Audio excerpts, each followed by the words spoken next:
Yes, this is also awesome. Could be my favorite story of the day. Talking about paying it forward, today heroes past and present will gather in D.C. paying tribute to America's men and women in uniform.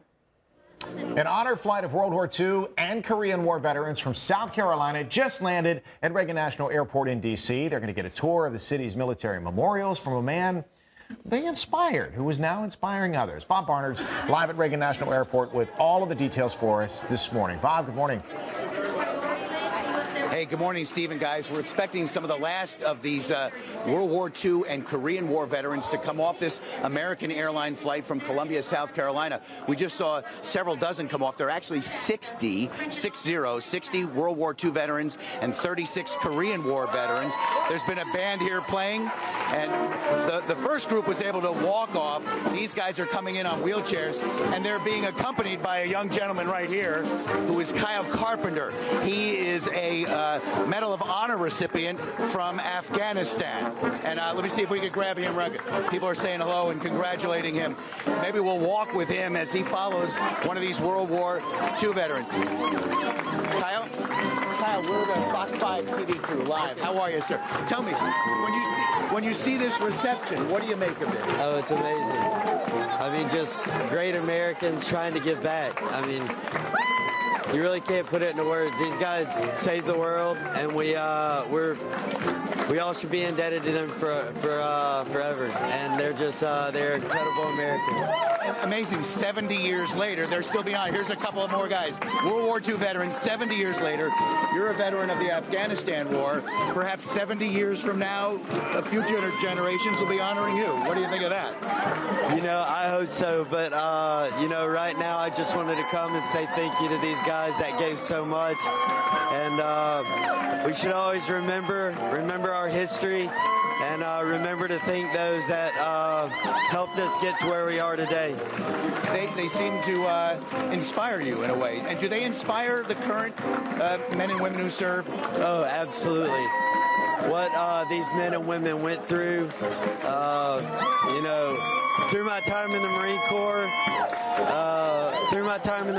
and knowing about World War II and the history, all I could do was just strive to be as good as they were. And, you know, I think we kind of, because most of us read about it in the books, we kind of glorify World War II. The whole country was behind it.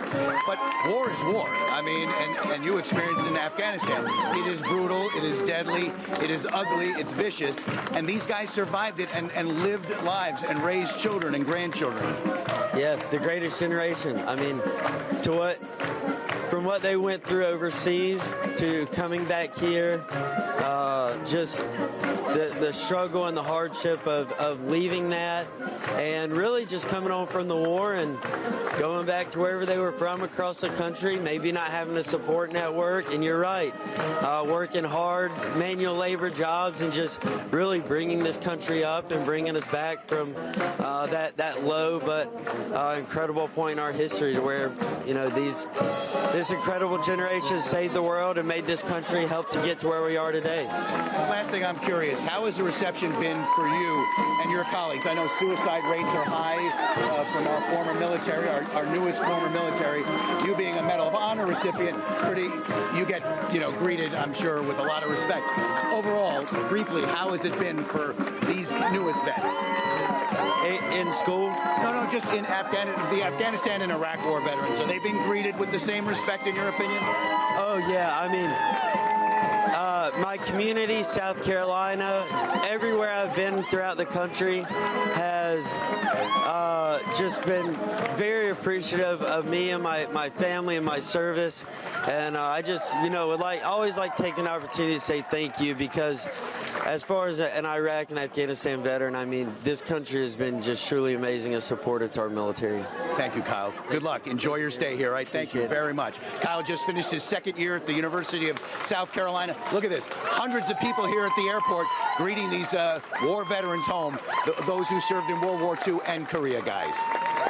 Love it, love it, love it. Thank you, Bob, So inspirational. so much for sharing that moment with us. Great moment. You see how young Kyle is, you know, who was awarded the Medal of Honor, and then you see that older generation that is still there and still getting that applause. And it's great to see, as Bob mentioned, the first group was still able to walk off of the plane, and a lot of those guys well into their 90s. You know what touches me about these veterans? I mean, their selflessness and how we don't see that so much these days. And that really, it bothers me that so many people are more selfish. And I don't want to make a blanket statement, but again, just coming back to this group, their selflessness is just awe-inspiring, and I'm just so proud of what they did and what they do for the country. Take a page from that and run with it. It's 9:56 right now. Coming up on the 10-8 today, Matt Dillon's going to join us. We'll talk with him about his new show. You know Kevin's going to geek out about some of the older movies as well. Yes, I'm going to geek out about Brian Voltaggio christening our new kitchen. Yum.